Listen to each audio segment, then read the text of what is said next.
Hi everyone, it's Elliot here from Lunarch Studios. Uh, it's been a while since I've uploaded a video, but I wanted to make a couple of announcements and tell you a little bit about what's been going on in the Lunarch universe lately. Um, First and foremost, in Prismata, we are actually getting ready to deploy a balance patch and a bunch of new units into the game. I know it's been a long time since the last update. Quite frankly, there hasn't been a lot of development activity on the game lately because the whole team's working on other stuff. Um, but we are planning an update, and it's a substantial update which is going to change a number of units on the ladder as well as add 4 new units. We've been doing some testing. If you've been heavily involved with Prismata lately, you might have seen the events. We've been doing Wednesday and Friday events that are testing new units and balance changes. And so there's actually been test games played already using the new units, and you can see this is a replay of one of them here. This, for example, is one of the new units, the Magna Cronus, and there are 3 others. In addition to that, we've had a number of community-submitted balance recommendations from folks in the community who were interested in, trying to change things up, buff things, nerf things, correct imbalances. And we also have this Gaussite pivot, which we've been playing with in these events as well, which is a player one only unit that can be clicked once to trade basically a gold for a green, but you have to already have a green to use it. So it's effectively trading a gold and a green for 2 green, so that you sort of get a conduit, and then you can sort of use the Gaussite pivot to get your second or your third green earlier. And this is intended to correct some of the openings where player 2 can more easily access some units faster than player 1. Units like Plasma Fire, Tesla Coil, Zatron, etc. The Gaussite pivot provides another option. And of course, it's a benefit only to player 1, so it will nudge the balance of the game slightly in player 1's favor. But right now, player 2 actually has a sort of 2%-ish advantage over player 1 according to our statistics. So maybe it will nudge it just back to the 50-50 mark. It's generally quite a small advantage. And like you see this replay I'm playing, I didn't even know whether I wanted to use it in this situation. For some openings, you really do want to use it. It has a lifespan of 7, which is technically 6 turns, because at the start of player 1's first turn, it actually ticks down 1. That's just how the game rules are set up. But basically, the version of it we have right now, player 1 has to use it sometime in turns 1 to 6. If they don't use it by the end of turn 6, it's gone. We tried a version where it just sticks around forever. The problem is it kind of clutters up the board, and then there's these weird late game plays where, suddenly you have an extra green, and it's kind of awkward. So I think the lifespan version is the one that everybody seems to like better, at least in our testing so far. There's been a lot of questions about, are we actually going to do this thing? We tried Vendium Scrap for a while. Vendium Scrap was, not everybody agreed whether or not it was good for the game, whether it really helped. A lot of the different versions we tried, there wasn't a strong consensus on what was the best version or what was even a good version. The implementations were messy. The Gaussite pivot, I think, is much cleaner, and people seem to like it a lot more than a lot of those old Vendium options. So I think it actually has a reasonable chance of being something that we deploy on the ladder. Before, we were very concerned with new players. Quite frankly, right now, most new players who are coming into Prismata are friends with somebody who's already playing, or sort of know about the game, or sort of are already somewhat familiar with the game and its community, or they're prepared to learn. Prismata has this reputation of it's a tricky, deep, difficult game, and the people who are coming in nowadays are sort of more aware of that, and we're less concerned with trying to be a game for everyone, right? So we're really just trying to give Prismata fans the game that they want. And so I think it's more reasonable now that something like a Vendium Scrap or a Gaussite pivot can actually be in, either all ladder games or a substantial portion of ladder games, depending on rating. We're still trying to decide exactly when it will be there. Presumably it won't be in casual match games. It won't necessarily be in event games that are not, just regular old ladder games. But but in ranked play, we're quite liking it. Now, we've put out this survey, which asks you about the Gauss-side pivot. It also asks you about a number of the unit changes we've done, and it asks you for your opinion on the new units if you tried them out in the sort of test event games. And we welcome that feedback. If it turns out that a lot of players are still not fond of the pivot, and especially if they really don't want it to be in all the ladder games, then we won't do it. But we're open to the idea. And so if people want to give us that feedback, we'd be very interested. I will leave a link to the survey in the description. If you haven't had a chance to try any of this stuff out or play with any of this new stuff, I'm uploading this video on a Friday afternoon. The event has just gone live. So if you catch this video in its first, say, 10 hours of being live, you should still be able to log in and play. The Sunday 1 hour sort of 20-second rapid game tournament is also using these same rules, as well as we're doing it on all Wednesday afternoons. And I think we'll probably do this for the next week or so, and then try to put together an actual balance patch that will ship.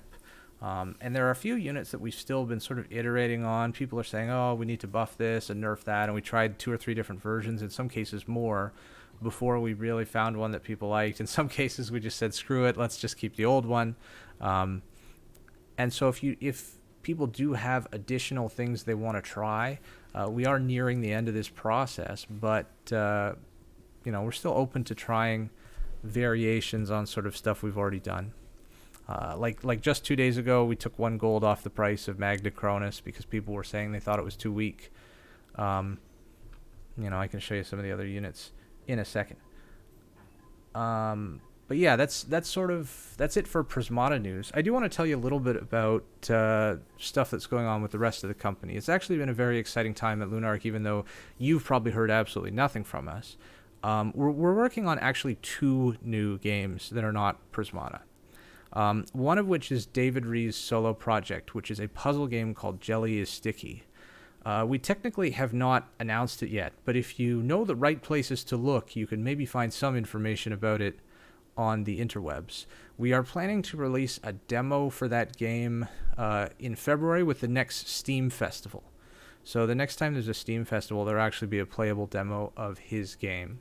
I have done some level design for it, but otherwise it's basically David's game. He won a puzzle design award for it from Jonathan Blow's company, as well as he was awarded some funding from Ontario Creates to develop the game. So he's been working on that for, I think it's almost getting on 2 years now. It's been a long time.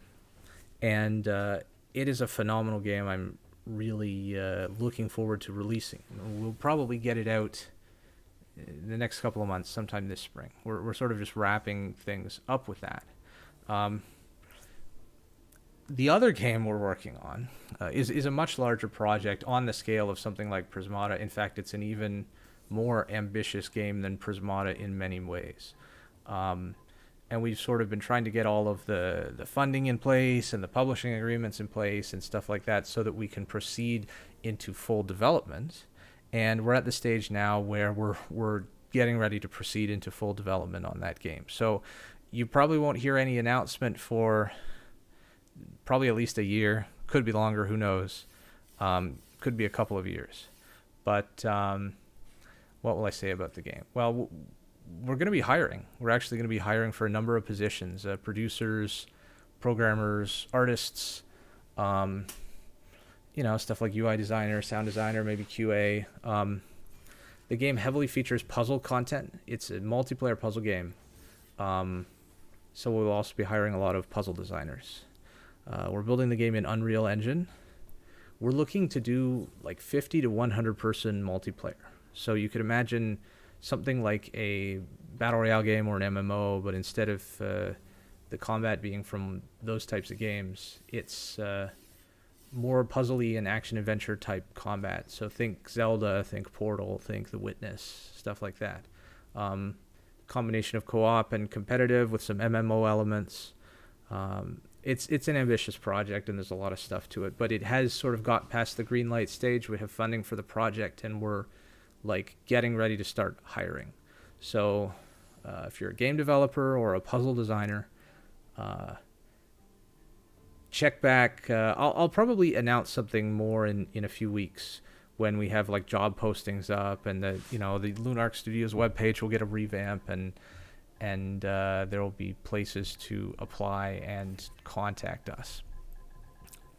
But that's basically all I will say about it for now. For folks wondering, like, will development on Prismata continue at the sort of snail's pace that it has been in the last year? I mean, when Prismata went on Steam in 2018 and then subsequently went free to play in October, that was, when we were really churning out single player content and trying hard to push the game, and we did some advertising. We were looking at deals for putting it on web portals. That option kind of evaporated now that Flash has gone, and we don't really have a good way of porting the game to non-Flash platforms. But essentially, when it went free to play in October 2018, the game did substantially worse than we had hoped. And a number of factors. It's not necessarily the most approachable game. We knew that Prismata, when we invested in the project, we knew that it was a difficult game to convince people to love this game. We tested the game with everyone from casuals to super extreme players and got very good results. But it's always tricky when that hits, when it hits the market, to determine how well it's going to do. And, as of, I would say, early 2019, the game wasn't earning enough to justify continuing to spend a lot of effort developing it, right? That said, there actually has still been some work done on the game. The campaign is not completely abandoned. There's a lot of Episode 4, Episode 5 content that is complete. In fact, Episode 4 is basically entirely complete, missing a few narrative bits. Episode 5, most of the missions are there. And so we're looking for a way to release the content so that people get a chance to play it. Still trying to figure out how that's going to go. We don't really have any funding to hire a writer and finish the narrative for episodes 4 and 5, for example. So it's probably not going to happen. Maybe I'll do a crappy version of it in my spare time. That's about all that can be expected at this point. But there is, let me put it this way. The publishing agreements we have in place for our upcoming game, they allow for us to continue maintaining Prismata and updating the game as needed. So, it's not like we're in a position where we can't ever touch Prismata again because we're super busy with other things. Prismata is my life's work, and I cherish it. And I still play the game all the time. In fact, David does as well. Several of us are still very fond of the game, right? So we have no intention of taking the servers offline. Keeping them online is relatively cheap because the game isn't really that busy. There's not tons and tons of people online, so our internet bill isn't that big. So the game will stay online for the indefinite future. We can continue to make updates to the game. It's just any time that any developers are spending on the game is basically charity at this point, right? So please respect that when you bug us on the Discord and ask us for all of, can you add this, can you do this? It's like, we can and we might, but we're not making any money off of it at all, right? Not at this point. The game brings in, basically less money than the servers cost to run. So it's not really viable for us to continue investing in the game.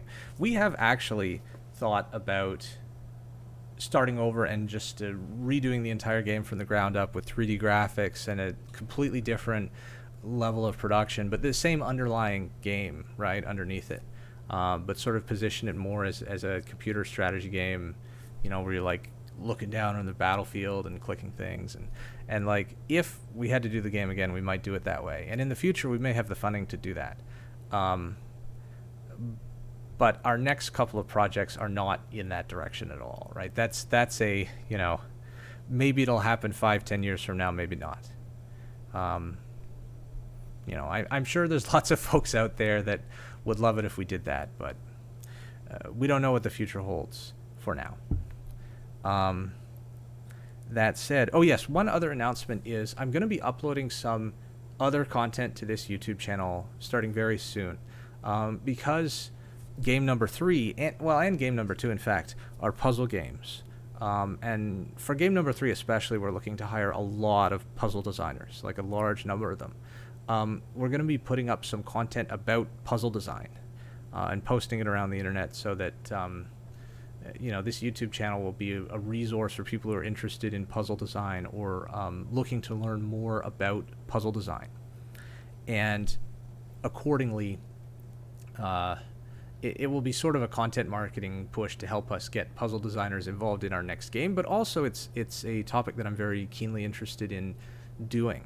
And I put together a number of sort of lecture notes and course materials to teach people about puzzle design, which I don't know if the Prismata community really knows this, but I've been doing puzzle authorship for many, many years for stuff like, I've been on Cracking the Cryptic, Logic Masters, Grandmaster Puzzles, 24-Hour Puzzle Championships, stuff like that, in addition to making puzzle games. So there will be some new content on the YouTube channel, not at all related to Prismata, but hopefully it'll be interesting for some of you folks. And yeah, so looking forward to doing that. Let me see if I can find some previews of a few more of the new units. They're all showing up as question marks on here, unfortunately, so I don't have an easy way of, I can just peek in random replays. And let's see if we can find at least 1 or 2 of them. Nope, not these ones.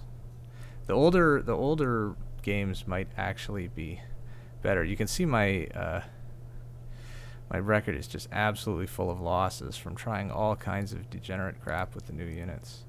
We tried really hard to break them. Anyways, we have the Automate is one other unit, and as well the Twin Bolt Felid. This has since actually been nerfed. We nerfed the cost by 1 gold, but the clickability was changed to pay 2 energy instead of 3. So, still toying with them. It may change again before it ships. Not sure yet. But if you want to playtest it, get on there now because it will be live for the next something like 9.5 hours, I think. Anyways, we'll see you guys later. Have a good one.